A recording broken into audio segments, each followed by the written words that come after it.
What's up, everybody? Today I'm coming to talk to you about the no recoil ARs in Warzone. I did leave one AR off this list, and that's the CODBOCW, because that thing is the pea shooter of pea shooters. I think it actually shoots peas. It will lose every gunfight up close, long range.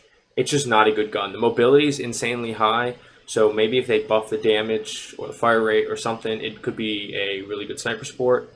But as a long range, no recoil AR option, it's pretty much useless. If you get caught with it in your hand up close, you're going to lose. And more than likely, you're going to lose anyway with a good shot, especially if they're using one of the more high-skill ARs, such as the RAM or the AMAX. I'm going to go ahead and hop over to True Game Data to discuss the 5 ARs that I will be talking about in this video statistically, and then I'll hop back into Warzone to give you the loadouts. So let's go over to True Game Data right now. Okay, we're over here on True Game Data. A little quick side note before I get anything. You see this, please consider a small donation to help keep TGD up to date and online. I'm not going to go into it too much, but it's on their Twitter and it's on here. They're struggling to stay alive. Now, I have no affiliation. I've never spoken to the people that work at True Game Data, but I use this website all the time. You've seen it in my videos, and I use it all the time to decide between some attachments and my loadouts. I mean, you've seen every content creator use it, competitors use it. They do the testing for multiplayer in both Modern Warfare and Cold War, and they use Warzone. Now, I really only use it for Warzone, but it's a really useful tool. I think all of us, if you've watched my videos, you've either found the charts useful in my videos or you've used it yourself. I personally donated. I'd love to see more people do it. I'd love to see this website stay up. It's huge for creating content. It's huge for competing in Warzone. And if they need our help, I think as the COD community, we should come together and help them. But anyways, let's go ahead and get into the chart here. So here you see we got the Kilo, the Krig, the Grau, the M13, the M4A1 with their typical loadouts, which I'll go into in just a second. What we see here, the M4A1, as you'll see, I'll throw a sniper support loadout into the video later, but killer compared to the rest of the ARs in the close range. Everything else about the same. I mean, this is really hitting or missing shots. I mean, this is for chest. If you go to head, it changes a little bit. The Krig drops off a bit early, competes a little bit later, and the other three here are still right with each other, and the M4 is still dominant. The M4A1 is still dominating. Stomach brings them all really close together. M4A1 still dominates in close, and they're all pretty even in close otherwise. And the Kilo you've seen in all these drops off at the end because they had that hidden nerf at the end of, I believe it was Season 5, maybe the end of Season 6 of Modern Warfare. And just extremities for good measure, but it looks about the same as stomach. So we'll go ahead and just use chest as our simple chart. I don't want to keep going back and forth. And you see here, they're all about the same. The Krig, once you get to about, let's see, where did these start drop off? The M4A1 at 44.6 meters has its drop off. The Grau has its drop off here at 47. The Kilo drops off here at 48. And the M13 drops off here at about 54, and then nothing competes with it for the rest of the way. The Kilo, unfortunately, does drop off huge again at about 86, and then it's just dominated by everything. I personally think the Krig is the best. You'll see it in my loadout rankings. I don't touch the M13. It's just too much of a pea shooter. It's got a fast fire rate, and so does the M4, but the M13, pea shooter. Grau's mostly my comeback class. You can use it as a main AR, but I don't know why you would choose anything as a main AR besides either the Kilo, which other than the M4 is the best close range, the M4 because it is the best close range and is the second best long range, or the Krig, which is the best long range. Those are the three that I would choose but for my main, I would go either Kilo, Krig, or M4, but the Grau and the M13 can both be run as a main. And the Grau's the best comeback because, as you'll see in my loadout, we choose a barrel that has the best iron sights. The experienced Warzone players already know this, so this is nothing new. But this video is geared more towards the super casual and the low skill players. So let's go ahead and hop back over into Warzone, and I'll get into those loadouts for you. Okay, now that we were over on True Game Data looking at the stats, I'm going to go ahead and give you my personal opinion on the loadouts for these 5 ARs in order from best to worst. So we're going to start out with the M13. This AR is a pretty much, this actually might have no recoil even without attachments. I've never run it without any attachments, so I don't really know. But it's another pea shooter. It's better than the QBZ, but might actually shoot peas. These just might be frozen peas, so they actually do some damage. It's a viable gun, but you have to use like every bullet in the mag and hit every shot, so definitely not great for trios and quads. But we'll go ahead and get the loadout anyways. I paired it with the MP5, same MP5 build as always, monolithic integral suppressor, Merc foregrip, 45 round mag, F-Tac collapsible stock for the movement. I have auto tac sprint on, so hip firing is a little less of an option for me. If you don't run auto tac sprint, I would switch out the tac laser for the 5mm laser, but otherwise tac laser, frame down sights, and you know the rest. Monolithic suppressor, integral barrel, you get 2 attachments in one with the sound suppression and the bullet velocity.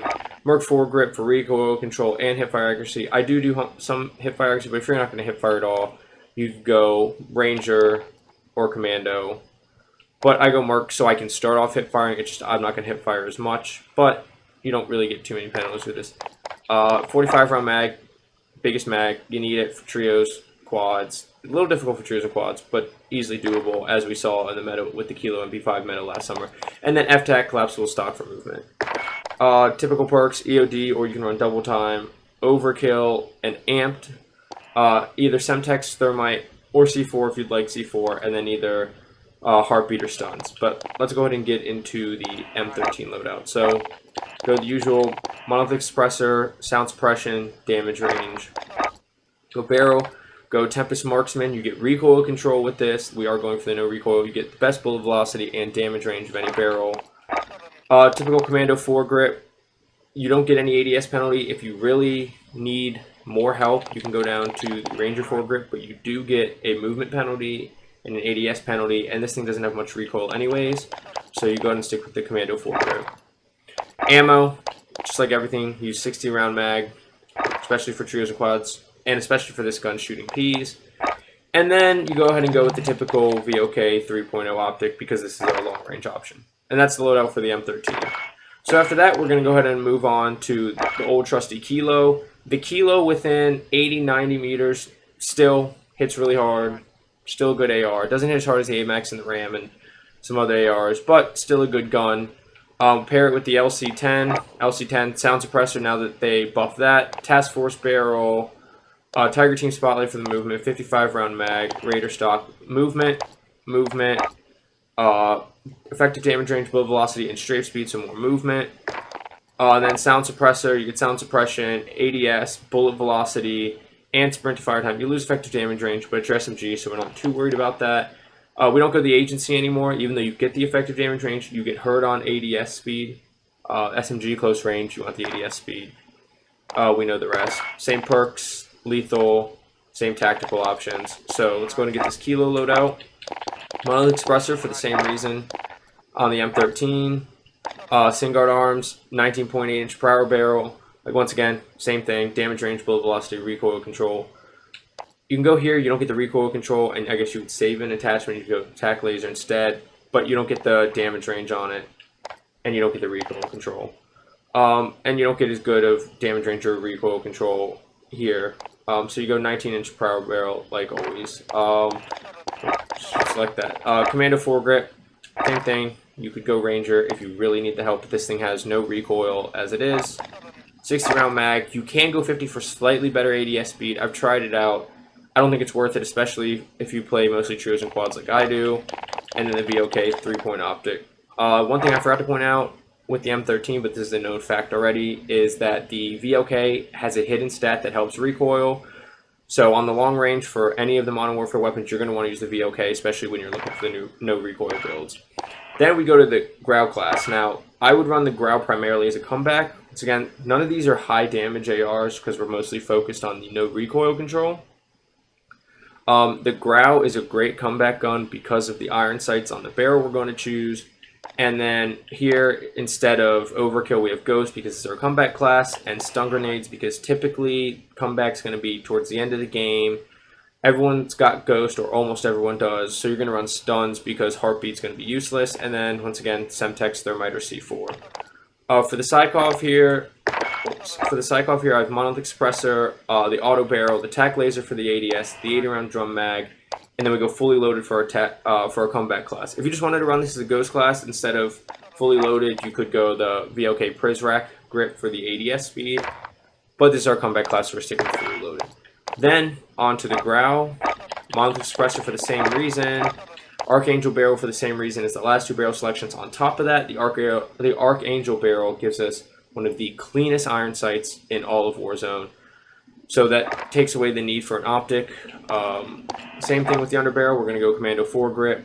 If you really need help, once again, you can go Merc foregrip, but this thing has like no recoil, so we stick with the Commando for the same reasons. We are not going optic here. Normally, let's go ahead and throw the 6-round mag on there. Normally, we'd go tac laser if we were running this as a main AR for that snappy ADS, since we don't need an optic on it. If you really don't like the iron sights, yes, you could throw the BOK on it, but I really don't think you need to because the iron sights are so clean. So you could throw the tac laser on, but this is our combat class, so we're going to go ahead and we will throw fully loaded on it.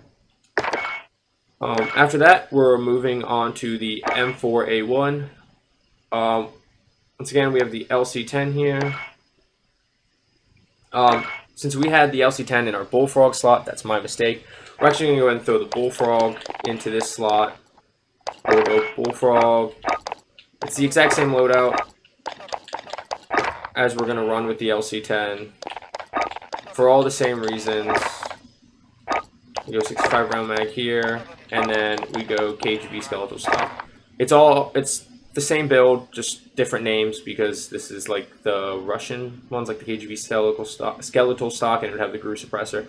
Same thing. Now this does have a 50 round mag by default, so you could get rid of the 65 round mag and either go speed tape because it's only got ADS and no penalties. You can go Spetsnaz field grip or GRU elastic. It's up to you. You have to play with them. And if you don't like the iron sights, you can come here and you can go Microflex LED.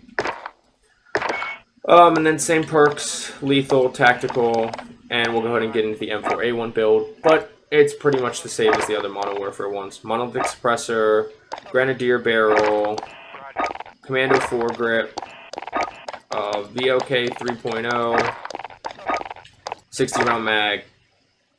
This thing is a laser, fast fire rate, and because of the fast fire rate and the typical 5.56 damage profile, if you want, this is also a great sniper support where I would get rid of the VOK in favor of attack laser. This thing has good iron sights, so it's a good sniper support. You don't need the scope on it, and you go attack laser for the quick ADS, and you could run this as your sniper support.